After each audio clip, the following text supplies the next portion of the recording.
Buenos días, mi nombre es Laura Valentina López, yo soy residente de segundo año de Medicina Interna de la Universidad de Antioquia. Estoy rotando en nefrología con el doctor John Freddy Nieto. Él es internista nefrólogo, magíster en telesalud, profesor del Departamento de Medicina Interna de la Universidad de Antioquia y trabaja en el grupo de nefrología de trasplante renal y quedado crítico del Hospital Pablo Tobón Uribe. El día de hoy vamos a tener el seminario de generalidad de la enfermedad renal crónica. Para el contenido de esta charla les propuse traerles algo de la definición, la epidemiología, la fisiopatología, cómo es la clínica de esta enfermedad, cómo se hace la aproximación diagnóstica y la generalidad del tratamiento. En cuanto a la definición, entonces es una anormalidad en la estructura o en la función de los riñones que se presenta por más de 3 meses y que tenga implicaciones para la salud.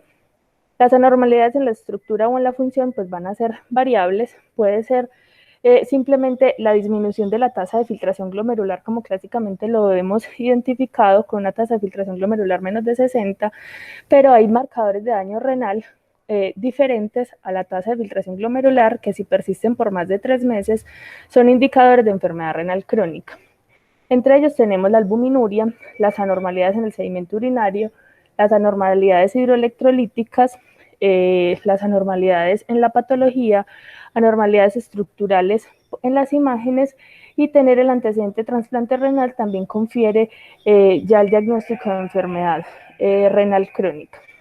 Vamos a desglosar cada uno de estos marcadores de daño renal. En cuanto a la albuminuria, entonces se da por un incremento en la permeabilidad glomerular. Se define como una excreción de albúmina de más de 30 miligramos en 24 horas, pero sabemos las implicaciones y la dificultad de recolectar la orina en 24 horas en algunos pacientes, y por eso se puede utilizar la relación albuminuria-creatinuria, la cual es una muestra aislada y tiene una buena correlación con la recolección en 24 horas. Esta se define como mayor a 30 miligramos gramo y se puede dividir entre 30 y 300, como lo que antes denominábamos microalbuminuria, pero que se debería de llamar moderadamente incrementada, más de 300 cuando es severamente incrementada, y cuando hay una relación de más de 2200, hablamos de un rango nefrótico. En cuanto a las anormalidades del sedimento urinario, entonces podemos ver varias alteraciones, ya sea la hematuria microscópica, que tenga morfología normal de los glóbulos rojos, que nos indican que es una etiología glomerular, cuando hay cilindros eritrocitarios o cilindros leucocitarios, cuando hay cuerpos ovales grasos, cilindros granulares y células epiteliales que nos orienten a una etiología glomerular parenquimatosa o intersticial. También pueden haber trastornos tubulares renales, hay diagnóstico de una acidosis tubular renal, una diabetes insípida nefrogénica, pérdida renal de potasio y de magnesio, síndrome de Fanconi, cuando hay una proteinuria que sea no albúmina, como una proteinuria tubular, o cuando hay cistinuria. Y en la patología, si se encuentran enfermedades glomerulares, vasculares, tubulointersticiales, quísticas o congénitas, también enmarcan una enfermedad renal crónica. En las imágenes encontramos riñones poliquísticos, displásicos, hidronefrosis o 6 cicatrices corticales por infartos, pielonefritis a repetición, reflujo vesicoureteral, si se encuentran masas o si hay riñones aumentados de tamaño porque tenga alguna enfermedad infiltrativa, la estenosis de la arteria renal o que los riñones ya sean pequeños y pericoicos también configuran pues la definición, y el antecedente de trasplante renal, como les había mencionado anteriormente. Para clasificar la enfermedad renal crónica, entonces, se necesitan 3 parámetros importantes. Primero, la tasa de filtración glomerular. Segundo, la albuminuria, y sobre todo porque es un factor pronóstico que es modificable y se relaciona directamente con la progresión de la enfermedad renal crónica, y de ahí que es un pilar del tratamiento modificar la proteinuria en estos pacientes. Y por último, hay que identificar la etiología de la enfermedad renal crónica. Este estudio incluyó 9 cohortes de población general, 845.000 pacientes, y aquellos que tenían alto riesgo, que eran 173.000 pacientes. Lo que quisieron evaluar era la relación que tenía la tasa de filtración glomerular y la albuminuria con el desarrollo de enfermedad renal crónica terminal.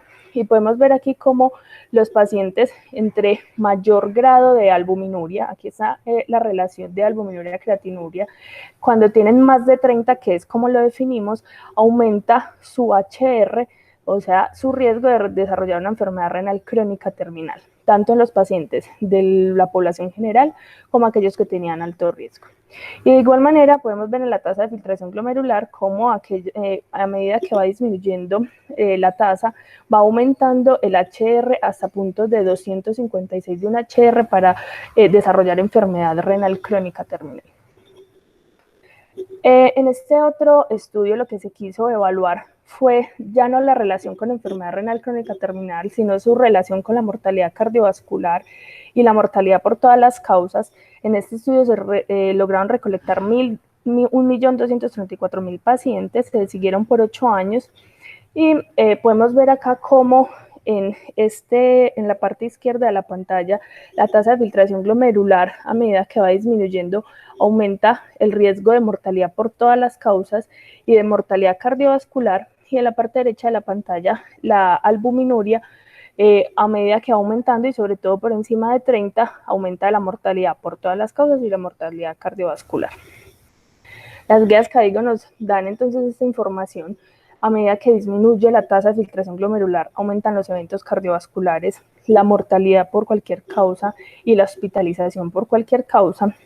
Y en cuanto a la enfermedad cardiovascular, más específicamente, esos pacientes se mueren, es de enfermedad cardiovascular, es la primera causa de muerte en ellos. Van a tener una mortalidad del 63% si tienen albuminuria, 63% más versus no tenerla.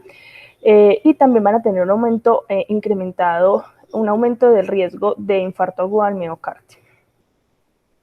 Ya relacionando las dos variables, la tasa de filtración glomerular con la albuminuria, vemos que, por ejemplo, acá en mortalidad por todas las causas, si tenemos una tasa de filtración glomerular más de 105 y una albuminuria menos de 10, el R, esos son riesgos relativos, el RR es 1, pero si ya tenemos la albuminuria en este punto de corte y la tasa de filtración glomerular entre 15 y 30, el RR se aumenta a 6.6, y así para la mortalidad cardiovascular, la falla renal, la injuria renal aguda y la enfermedad renal crónica progresiva. Finalmente, entonces, las guías KDIGO nos recomiendan clasificarlo así. Por la tasa de filtración glomerular es normal o elevada cuando es más de 90, es un estadio 1, entre 60 y 89 es levemente disminuido, entre 45 y 59 ya es 3A, que es moderadamente disminuido, y de entre 30 y 44 es moderadamente a gravemente disminuido. Cuando hay de entre 15 y 29 gravemente y menos de 15 ya es la falla renal, y eso se debe combinar con la albuminuria.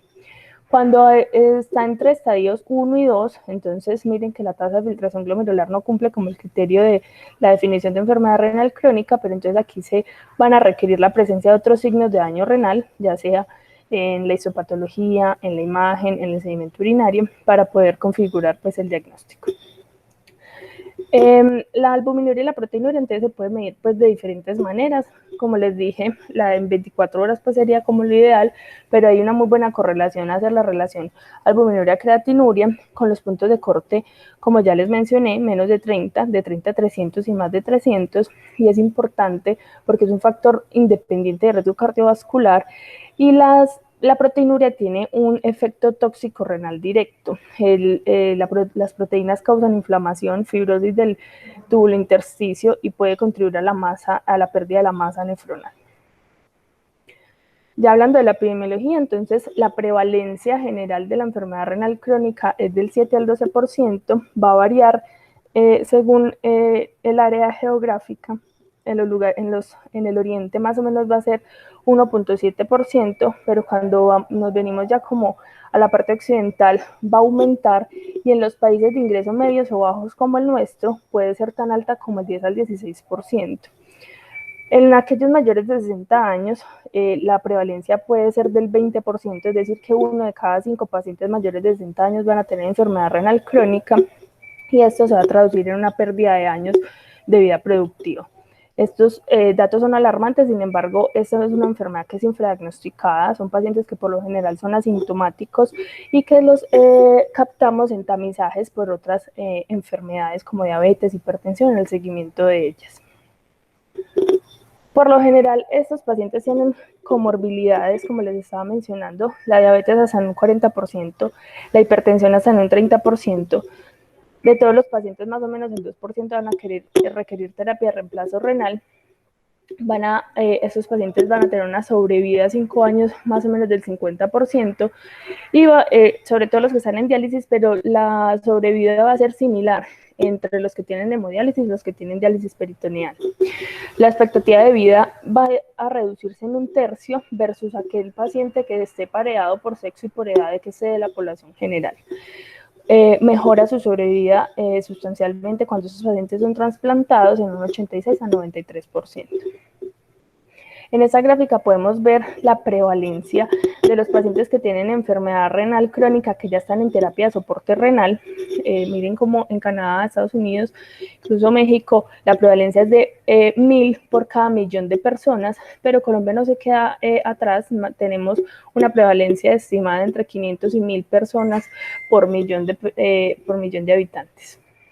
Y en cuanto a la mortalidad, vean cómo Colombia está dentro de los países que más mortalidad por enfermedad renal crónica tiene, similando países como Canadá, toda América Latina, Estados Unidos y Asia. En Colombia, la prevalencia por cada 1000 habitantes ha ido aumentando en el transcurso de los años, sobre todo a partir de los 2016 ha ido aumentando, y vean esto, cómo las mujeres tienen una mayor prevalencia de enfermedad renal crónica en Colombia, pero como vamos a ver ahora, en cuanto a la terapia de reemplazo renal, prevalecen los hombres sobre las mujeres, pero en el resto de los estadios parece ser predominante las mujeres. Ya discriminado por los estadios, entonces la mayoría van a estar en estadio 1, 2 y 3, se van a llevar un gran porcentaje, y van a haber menos pacientes en estadios 4 y 5. En esta gráfica podemos ver que el 1, el 2 y el 3 más o menos corresponde al 80% de los pacientes o incluso más. Y la mortalidad va aumentando a lo largo del tiempo, y también pues relacionado con ese incremento en la prevalencia que les mostré anteriormente. En esta tabla ya se puede ver la terapia de reemplazo renal, y miren que la mayoría de los pacientes están en hemodiálisis. Este pequeño porcentaje de pacientes están en trasplante, y en esta misma estadística demuestra que los pacientes que están en terapia de reemplazo renal son predominantemente hombres. Ya para hablar algo de la fisiopatología, entonces uno tiene un mecanismo iniciador que es el que empieza a dar una pérdida nefronal. Después esas nefronas restantes empiezan a hacer un mecanismo de hiperfiltración, pero por esa hiperfiltración empiezan a hipertrofiarse. Ya después empieza a alterar la tasa de filtración glomerular, y finalmente eso lleva a fibrosis y atrofia tubular.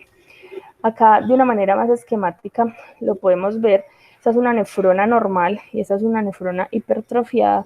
En la nefrona normal, él empieza a hacer unos mecanismos de compensación, activa el sistema renina-angiotensina, aldosterona, retiene sodio, da hipertensión, todo esto con el fin de mantener una tasa de filtración glomerular, hiperfiltrar, pero todo esto va a llevar a la liberación de factor de crecimiento transformante alfa y factor de crecimiento epidérmico, va a llevar a esta hipertrofia que pueden ver acá, pero se empieza a ver fibrosis en la cápsula de Bowman. Finalmente los pocitos no van a aguantar este estrés mecánico y van a caer por el túbulo, por la luz del túbulo, y como todos sabemos, los pocitos son la barrera de filtración más importante para evitar el paso de proteínas, y finalmente entonces se da esta proteinuria. Cuando se daña pues todo este endotelio, se da todo el infiltrado inflamatorio, se expande el mesangio, se destruyen los pocitos, entonces ya posteriormente se va a dar la fibrosis intersticial, Por esa filtración de las proteínas se liberan productos inflamatorios y si se disminuye pues el área de los capilares intersticiales, y ya finalmente entonces lo que se va a dar es que se van a perder las células tubulares por apoptosis. Normalmente un túbulo renal debe ser así, pero después vamos a ver cómo en esta matriz va a empezar un proceso de fibrosis, va a haber proteinuria y también pues va a haber una disminución de la celularidad en el túbulo renal. En cuanto a las cosas de la enfermedad renal crónica, entonces hay diversas, pero la mayoría va a ser los pacientes que son diabéticos, ya sea tipo 1 o tipo 2, los pacientes hipertensos, las glomerulonefritis, los pacientes que tienen enfermedades quísticas o hereditarias, aquellos que tienen las glomerulonefritis secundarias, cáncer, condiciones misceláneas, o aquellos que no, pues no se les encuentra alguna causa, pero la gran mayoría de los pacientes van a ser o diabéticos, hipertensos o con algún grado de glomerulonefritis. Los factores de riesgo entonces pueden ser no modificables o modificables.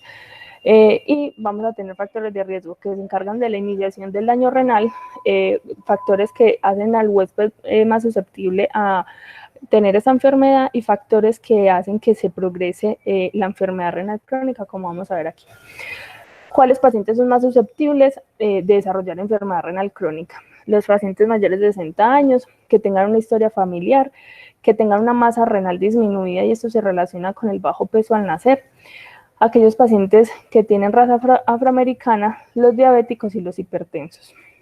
Ya los factores que inician el daño renal son aquellos pacientes que tienen enfermedades autoinmunes, infecciones urinarias a repetición, cuando se les da medicamentos nefrotóxicos, y la diabetes y la hipertensión también son factores de inicio de daño renal. Y los factores de progresión, miren cómo la proteinuria persistente es un factor de progresión de enfermedad renal crónica, y ahí la importancia de impactar en este aspecto.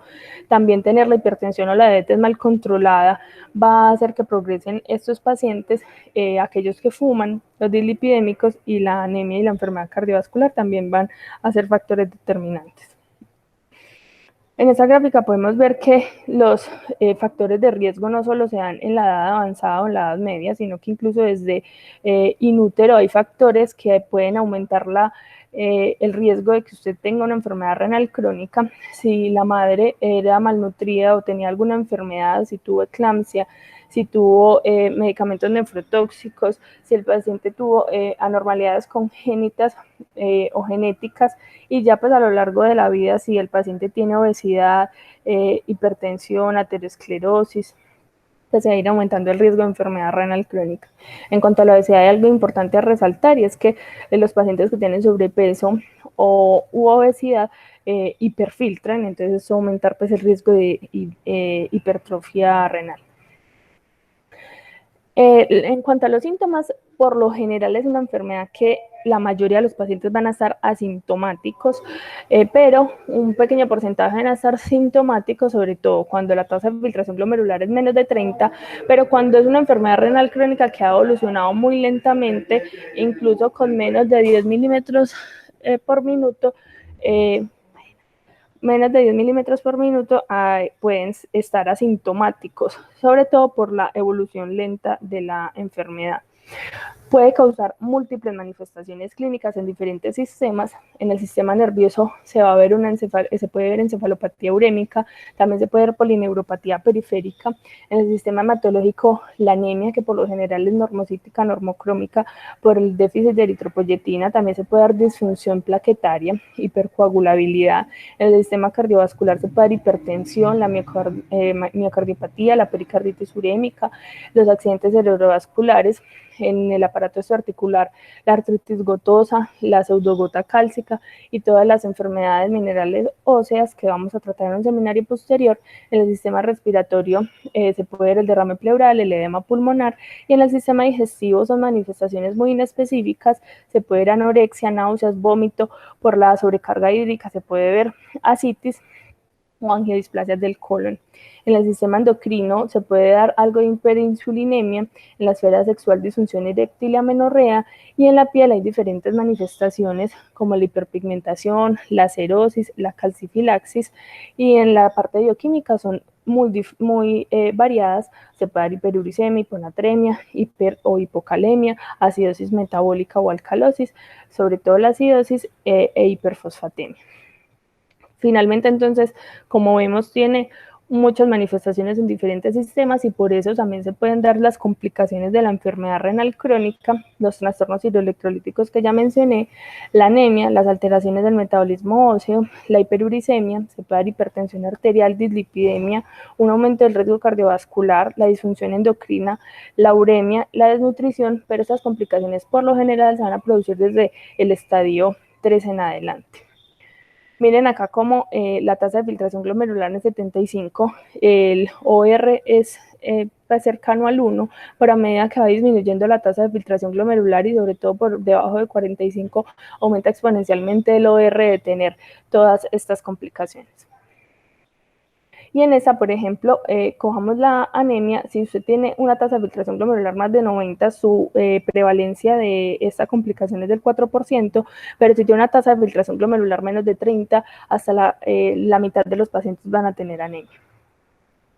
¿Cómo se hace el tamizaje de esta enfermedad? Entonces, no se recomienda hacer un screening universal a todos los pacientes, solo se le hace a aquellos pacientes de alto riesgo, es decir, los que son mayores de 55 años y que tengan otro factor de riesgo concomitante. Aquí tenemos todos los factores de riesgo que ya hemos mencionado a lo largo de la charla, y a aquellos pacientes hipertensos y diabéticos también se les debe hacer tamizaje de enfermedad renal crónica. El tamizaje se les hace con la creatinina, uroanálisis y con la albuminuria, sobre todo en los pacientes diabéticos.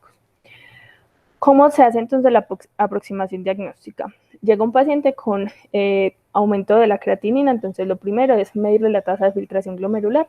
Como hemos visto en seminarios previos, se puede medir de diferentes maneras, pero la creatinina es la manera más disponible en nuestro medio para hacerlo, pero también se puede hacer con la cistatina C, y hay diferentes ecuaciones de estimación de la tasa de filtración glomerular.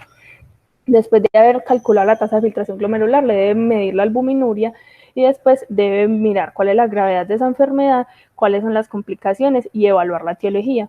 Para usted definir cuál es la causa de la enfermedad renal crónica del paciente, entonces inicialmente debe solicitar un uroanálisis y un sedimento, realizar una imagen y según ya la sospecha diagnóstica va a dirigir sus estudios diagnósticos. Y finalmente, si el paciente tiene indicación de biopsia renal. En la imagen, entonces, inicialmente se le debe realizar una ecografía renal, primero mirar si tiene 2 riñones, medir el tamaño, la morfología, descartar si tiene obstrucción urinaria y ya mirar el tamaño de los riñones que van a orientar a etiologías. Cuando los riñones están pequeños, eso nos indica cronicidad y reversibilidad, pero enfermedades como la poliquistosis renal, la amiloidosis, la diabetes, el HIV pueden cursar con riñones aumentados de tamaño. Y recordar a aquellos pacientes que tienen una diferencia entre ambos riñones de 2 centímetros, se debe descartar patologías en la vasculatura renal, que tengan reflujo vesicoureteral o que tengan una hipoplasia renal unilateral. En esa ecografía se puede realizar un Doppler con el fin de evaluar si el paciente cursa con estenosis unido bilateral de las arterias renales o también con trombosis.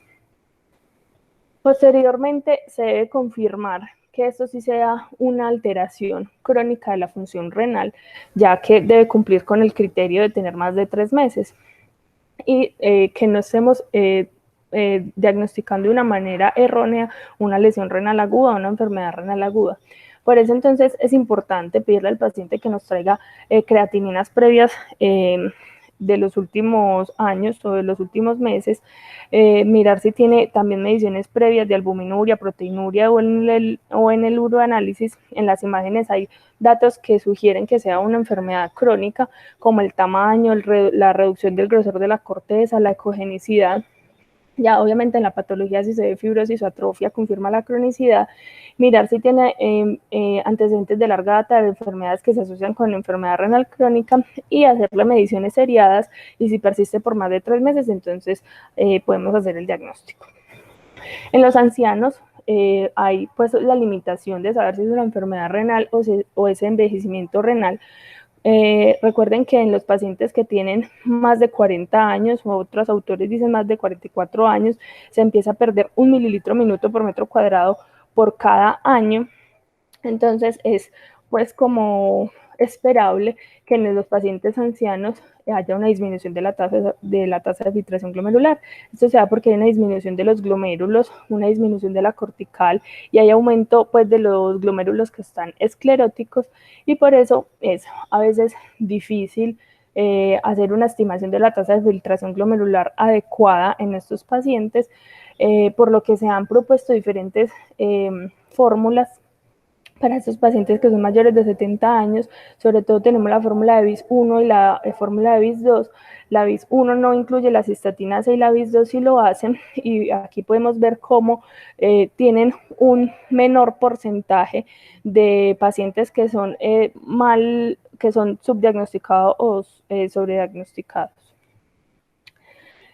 Ya, ¿cómo se le va a hacer el seguimiento a estos pacientes? Se les debe hacer un monitoreo de la tasa de filtración glomerular y la albuminuria según el estadio que tengan. Entonces, aquellos pacientes que, por ejemplo, están en este estadio, se les hace una vez al año, pero aquellos que tienen una albuminuria más de 300 y una falla renal, pues una tasa de filtración menos de 15, se les debe hacer hasta 4 veces al año el seguimiento.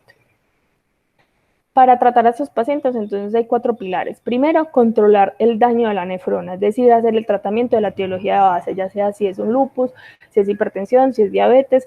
Hay que tratar la causa subyacente para poder parar ese daño renal. Después hay que normalizar la hiperfiltración, se deben tratar las complicaciones de la enfermedad renal crónica y finalmente preparar al paciente para terapia de soporte renal, aquellos que lo van a requerir.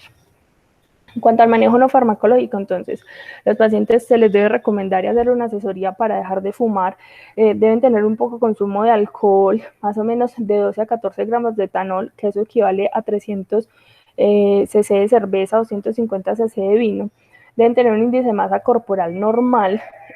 Algunos autores dicen, pero eso depende de cada grupo de trasplantes, que aquellos pacientes que tengan un índice de masa corporal mayor de 32 es un factor de exclusión para la lista de trasplantes, y además la hiperfiltración que ya les había comentado en el sobrepeso y la obesidad. A estos pacientes se les debe prescribir ejercicio y se les debe hacer pues ya sea una dieta DASH, pero estos pacientes requieren una consulta con nutrición porque se debe calcular las proteínas más o menos. Debe ser de 0.8 gramos por kilo día, pero se deben evitar las dietas hiperproteicas que tengan mayor a 1.3 kilogramos día de proteínas. Se les debe restringir en algo pues la sal, el cloruro de sodio debe ser menos de 5 gramos al día, y evitar recomendarles sustitutos de la sal, porque los sustitutos de la sal por lo general son cloruro de potasio. Sus pacientes ya tienen un riesgo incrementado de hipercalemia y al darles esto pues puede empeorar. Ojo con la medición de creatinina en estos pacientes desnutridos. Como sabemos, la creatinina depende de la masa renal, entonces los pacientes desnutridos pues puede dar falsos negativos o sobreestimar la tasa de filtración glomerular. Adicionalmente, se debe evitar en estos pacientes los nefrotóxicos, ajustar todos los medicamentos a la tasa de filtración glomerular, ojo con la digoxina. Se deben evitar los medios de contraste. Hay riesgo de fibrosis nefrogénica sistémica con el gadoline, sobre todo aquellos de primera generación. Con los de segundo no se da ese riesgo tan alto. Se debe hacer nefroprotección con líquidos endovenosos, sobre todo solución salina al 0.9%, el bicarbonato, y si le desean adicionar la N-acetilcisteína, ojalá los contrastes sean iónicos e isosmolares por su disminución en la concentración en la viscosidad. Y cuando a esos pacientes se les vayan a hacer, por ejemplo, colonoscopias, evitar aquellos laxantes que son ricos en fósforo, o por lo menos usarlos con cautela. Ya eso era lo no farmacológico. Ahora en el tratamiento farmacológico, entonces primero hay que controlar la hipertensión arterial. Los IECAS y los ARAs van a ser medicamentos de primera línea porque controlan la hipertensión, pero también tienen un efecto antiproteinúrico, pueden reducir la proteinuria en un 30-40%. Ojo que están contraindicados en la estenosis de la arteria renal, pero se debe vigilar la hipercalemia, la hipovolemia. También se les puede agregar calciantagonistas, son como la segunda línea. Se les puede asociar a los bloqueantes del sistema renal, angiotensina-aldosterona, y aquellos que son no dihidropiridínicos tienen efectos antiproteinúricos. Los betabloqueadores, y sobre todo hay como otras patologías que lo indiquen, y los alfa bloqueadores no tienen tanto efecto antiproteinúrico, pero son útiles en caso, por ejemplo, de hipertrofia prostática. Hay que tener precaución porque esos pacientes tienen mayor riesgo de hipertensión ortostática. En cuanto a la diabetes, entonces la meta va a ser más o menos tener hemoglobina glicada de menos de 7, pero se pueden tolerar valores hasta 8, 8.5, sobre todo con la edad del paciente, la funcionalidad, su riesgo de hipoglicemias. La metformina pues sigue siendo un pilar en el tratamiento de la diabetes mellitus. Ojo que esos pacientes tienen riesgo de acidosis láctica, por lo que se debe usar con precaución en los pacientes que tienen tasa de filtración glomerular entre 30 y 45, y por debajo de 30 se debe evitar su uso. En los pacientes que van a ser sometidos a contraste, a una cirugía, que tienen riesgo de deshidratación por vómito, diarrea, se le debe suspender temporalmente el medicamento. Las sulfonilurias solo se deben usar en aquellos que tienen más de 45 mililitros minuto de tasa de filtración glomerular. Las gliptinas son eficaces y seguras, sobre todo la linagliptina. Los GLP-1 solo en aquellos que tienen enfermedad renal crónica leve o moderada, y la insulina es seguro en todos los estadios de la falla renal, pero va a ir requiriendo reducción de la dosis conforme progresa la enfermedad renal crónica. Esto lo vamos a tratar en un seminario posterior, pero más o menos unas pautas generales a los pacientes que tienen anemia, que sea por enfermedad renal crónica. Se les puede dar agentes estimulantes de la eritropoyesis, se les suplementa hierro cuando tienen saturación de transferrina menos de 30 y ferritina menos de 500. Y la eritropoyetina se va a dar cuando tienen niveles de hemoglobina menos de 9, y la meta de hemoglobina más o menos es mantener entre 10 y 11.5. La dislipidemia en estos pacientes, las estatinas las vamos a indicar en dos escenarios. Cuando el paciente tiene más de 50 años y tiene una tasa de filtración glomerular menos de 60, o si el paciente tiene menos de 50 años y tiene otro factor de riesgo cardiovascular asociado. En cuanto a la acidosis metabólica, se le puede dar bicarbonato oral. La meta del bicarbonato es que tengan más de 22, y también se debe tratar pues, la hipercalemia crónica con algunos medicamentos, y también con la restricción dietaria de potasio. Cuando se inicia diálisis, entonces no hay una medida única que se pueda usar para determinar el momento adecuado en el que se comienza la diálisis. Más o menos puede ser 6.5, 8.6, 10 en Estados Unidos, es como en diferentes países, pero la decisión va a ser basada en diferentes parámetros y no solo en la tasa de filtración glomerular, como el bicarbonato, la uremia, la hiperfosfatemia, la hipercalemia, pero definitivamente no hay que esperar hasta que el paciente desarrolle síntomas urémicos para comenzar la terapia de reemplazo renal, ya que esto aumenta el riesgo de mortalidad y morbilidad. Entonces hay un estudio que comparó iniciar en pacientes que tenían más de 18 años de enfermedad renal crónica estadio 5, comparó iniciarlo entre 10 y 14 de tasa de filtración glomerular versus iniciarlo más tardíamente cuando ya el paciente tuviera una tasa de 5 a 7 mililitros minuto. Y el desenlace primario en este estudio fue la muerte por cualquier causa a los 3.5 años, y podemos ver acá el porcentaje de pacientes a lo largo del tiempo que desarrollaron el desenlace primario, que era la mortalidad, como los que tenían una diálisis temprana se murieron el 37.6% y tardía el 36.6%. Esto da un HR 1.04 que no es estadísticamente significativo y cruza la unidad, por lo que no hay una diferencia en iniciarlo temprano o tardío. Finalmente, esta gráfica resume de manera muy adecuada el seminario. Principalmente lo que se va a hacer es medir la tasa de filtración glomerular, mirar si hay daños de marcador renal, daños de marcadores de daño renal. Si ya tiene una tasa de menos de 30 o una albuminuria más de 30 miligramos gramo, entonces ya el paso siguiente es determinar la causa de la enfermedad renal, que pueden ser la diabetes, la hipertensión, enfermedades autoinmunes, nefrotóxicos, malignidad, y después clasificar esa enfermedad según la tasa de filtración y según la albuminuria. Se deben identificar los factores pronósticos de mal pronóstico, y aquellos pacientes que cumplan algún factor de mal pronóstico, que estén en estadio 4 o 5 o una albuminura más de 3, se deben remitir a nefrología, y si no, se debe continuar el manejo y el seguimiento estrecho de estos pacientes. Muchas gracias.